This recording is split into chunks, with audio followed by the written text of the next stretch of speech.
Daf Yomi, Tractate Menachot, page 21b, top of the page, with the words Tanu Rabbanan. Tanu Rabbanan, Melach al Gabi Eber, Moyalin Boish al Gabi Akevish, Yishveroisho Shel Mizbeach, Ein Moyalin Boish. ואומר רב מסנה מה יקרו והקרבתם לפני השם והשליכו הכהנים עליהם מלח ואלוהי שמואל על השם. The sages taught in a Braita to Seftem 6:4 with regard to salt that is on the limb of an offering, one who derives benefit from it is liable for misuse of consecrated property. But in the case of salt that is on the ramp or that is on top of the altar, one who derives benefit from it is not liable for misuse of consecrated property. And Rav Masna said, what is the verse from which it is derived that the salt found upon a sacrificial limb is subject to the halachot of misuse of consecrated property? The verse states, and you shall sacrifice them before the Lord, and the priests shall cast salt upon them, and they shall offer them up for a burnt offering to the Lord. Ezekiel 43:24. In this verse, the limbs, together with the salt, are termed a burnt offering, and therefore the salt on the limb is also subject to the halachot of misuse of consecrated property. Tanan Hasam Malamelach. Yalaitim shehu הכהנים noisim bohen amar Shmuel lo yishmele korbanam aval nachil alav.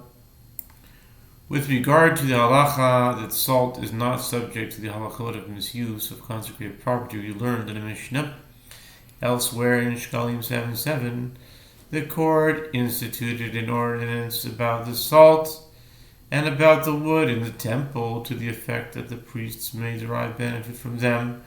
Shmuel says they taught only that the priests may derive benefit from the salt for use on their offerings, but not for eating it. Kazol gedai din ma'ileko banam nimloach ko banam lechol achilas kodoshim hashto limloach Oigois Kadoshim Yavinan Leachilas Kadoshim Lo Yavinan. The Gemara comments, it enters our mind to say, what did Shmuel mean by the expression for use on their offerings? He meant that the priests were permitted to salt their personal offerings, and when Shmuel states that for the purpose of eating,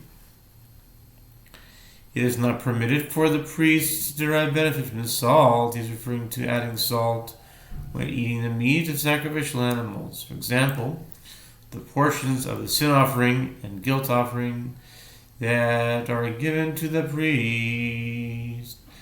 The Gemara challenges this explanation.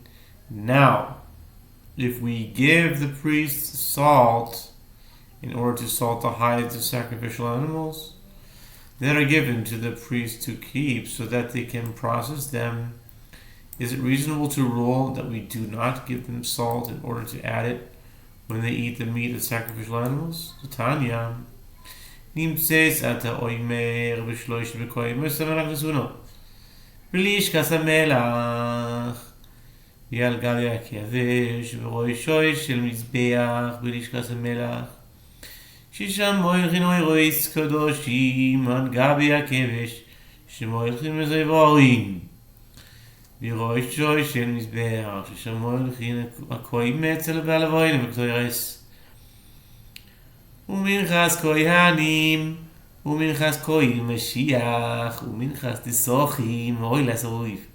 The Gemara explains its challenge as it's on the Brighton to Sefta 6:2. You are found to be saying that the salt is placed in 3 locations in the temple, in the chamber of the salt, and on the ramp, and on top of the altar it is placed in the chamber of the salt. Since the priest salted there the hides of sacrificial animals, that are given to them, it is placed on the ram. Since the priest salted there the sacrificial limbs, it is placed on the top of the altar, since the priest salted there the handful of the meal offering, the frankincense, the incense, the meal offering of priests, the meal offering of the anointed priest, the meal offering of that accompanies the libations, and the burnt offering. Evidently, it was permitted for the priests to add salt to their portions of sacrificial meat. The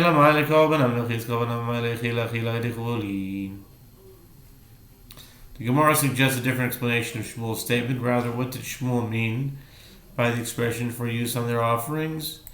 He meant that it is permitted for the priest to add salt when they eat the meat of their offerings. For example, the portions of the guilt offerings and sin offerings that are given to the priest, as well as when they eat the remainder of the meal offering. And what is meant when Shmuel states that for the purpose of eating it is not permitted for the priest to derive benefit from the salt? He is referring to using the salt for the purpose of eating non-sacred food. Chulin, pshita, mai ba'u hasav, aval gavdo mama, yochlu ima chulin nutchuma kadesh shetei necheles ala sova afilu hachi melach kadoshim lo yavina lo. The Gemara objects, isn't it obvious that the salt is not to be eaten with non-sacred food? What would non-sacred food be doing there in the temple courtyard? The Gemara answers, even though the master says in the Bride that the verse stated with regard to the meal offering, and that which is left of it Aaron and his son shall eat, Leviticus 6:9 teaching, that the priest shall eat non-sacred food and truma along with the remainder of the meal offering, so that the remainder of the meal offering will be eaten in a manner that the priest will be satiated when he finishes eating it, demonstrating that non-sacred food may be brought to the temple courtyard. Even so, we do not give them consecrated salt. Amar le Rabbeinu Rashi, Achinami mistavro, Tisal gedaitach, Mai le korbanam, Limloach, Tamadias, Ni beis din, Halo as ni beis din la hashta lisroel. Yavina lekoyadim lo yavinon.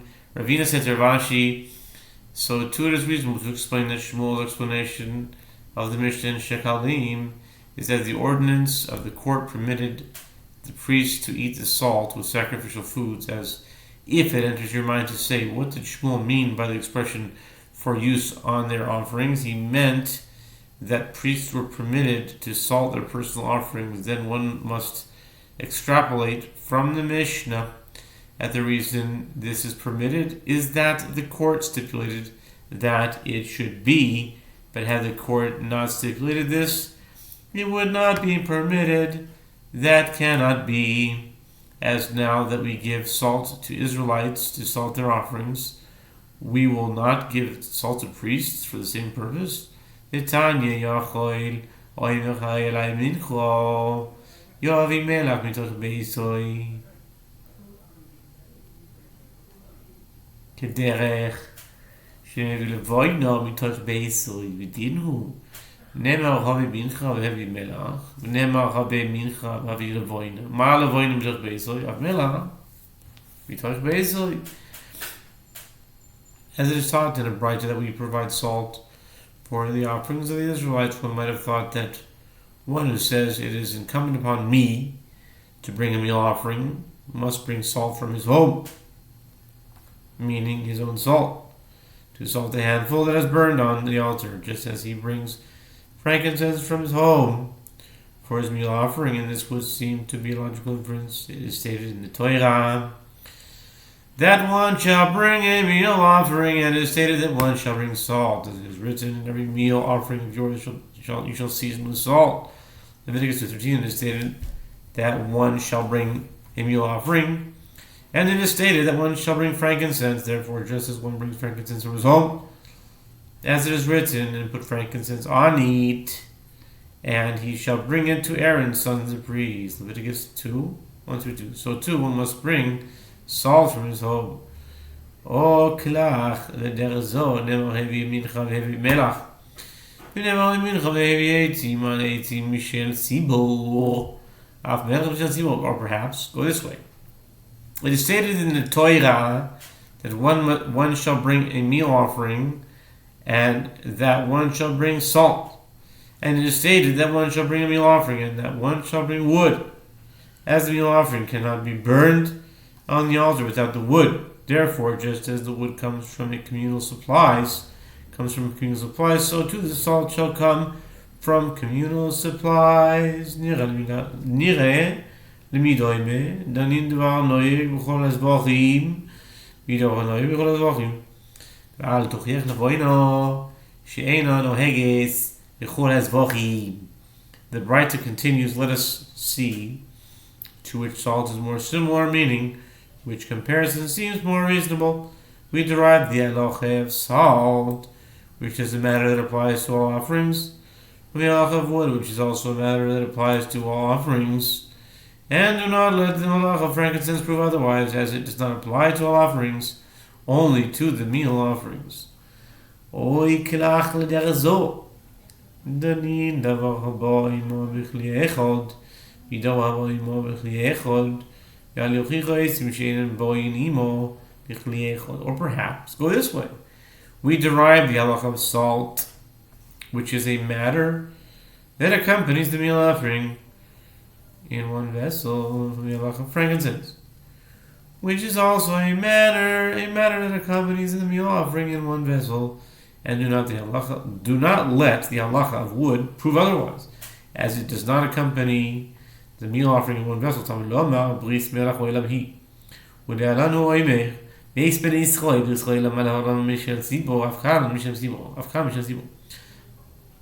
project continues. The verse states, it is an everlasting covenant of salt, Numbers 18:19, and there, with regard to the showbread, it states, it is from the children of Israel, an everlasting covenant, Leviticus 24, verse 8. Therefore, just as the phrase written there, from the children of Israel, an everlasting covenant, means that it is brought from communal supplies, as the showbread is a communal offering. So to here, the verse that speaks of the everlasting covenant of salt means that the salt is brought from communal supplies. Evidently, salt is provided for offerings of Israelites and should likewise be provided for the offerings of priests. Accordingly, there would have been no need for the court to permit the priests to salt their offerings, and it must be that the ordinance of the court permitted the priest to use salt when eating sacrificial foods. Amar le Rav Mordechai, Rav Ashi, Hachi kama Rav Shisha b'rei Rav Idi, lo nitzrecha el ven buchri. Rav Mordechai said to Rav Ashi, this is what Rav Shisha and Rav Idi says. The initial understanding of Shmuel's interpretation of the Mishnah is correct, meaning that the ordinance of the court permitted the priests to salt their offerings, and the ruling of the Mishnah is necessary only according to the opinion of Ben Bukhari, who holds that priests are not obligated to contribute a yearly half shekel to purchase the communal supplies. It's not. Amar Rav Yehuda, Heid Ben Bukhari bi'avne kol koyin sheshavel ein achoite. Amar lo Rav Yochanan ben Zakkai, loichi. Ela kol koyin she'eino shokel choite, ela shekoyanim dorshem mikchaze liatzmon. As we learned in the Mishnah, Shkalim 1:4, Rabbi Yehuda said that Ben Bukhari testified in Yavne, any priest who contributes a shekel is not considered a sinner, despite the fact that he is not obligated to do so. Rabbi Yehuda added that Rabbi Yochanan ben Zakkai said to Ben Bukhari, that is not the case. Rather, any priest who does not contribute his shekel is considered a sinner, as they are obligated in this mitzvah like all the Jews. But the priests who do not contribute the shekel interpret this following verse to their own advantage, in order to excuse themselves from the mitzvah. Chol minchas kohen כולל תהיה לו יצא אוכל. אוהל ואומר, ושתי הלחם לחם פודים שלנו איך נאכלים.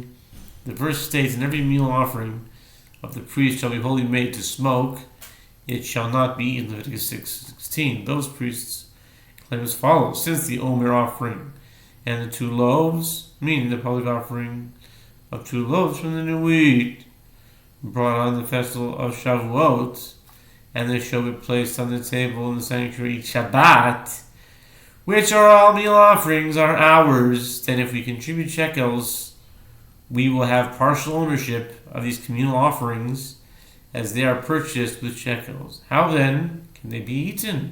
They would be regarded as priests' meal offerings, which must be wholly burned.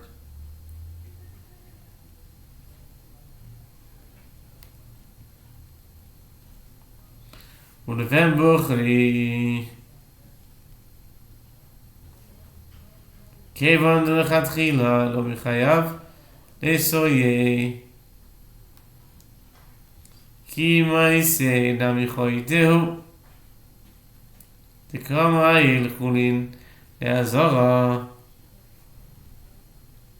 תמעשה ומעשה להוים לציבור.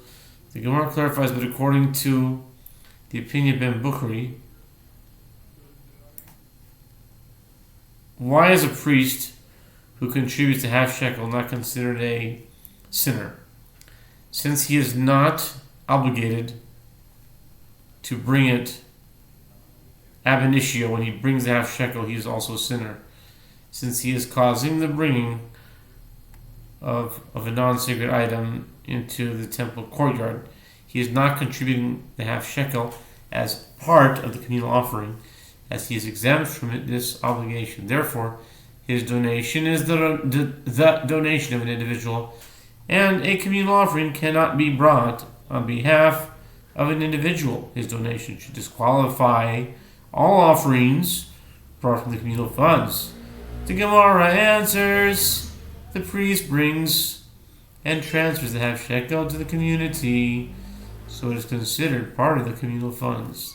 So, the Gemara states the relevance of the opinion of Ben Bukhari to the statement of Shmuel. According to the opinion of Ben Bukhari, it might enter your mind to say that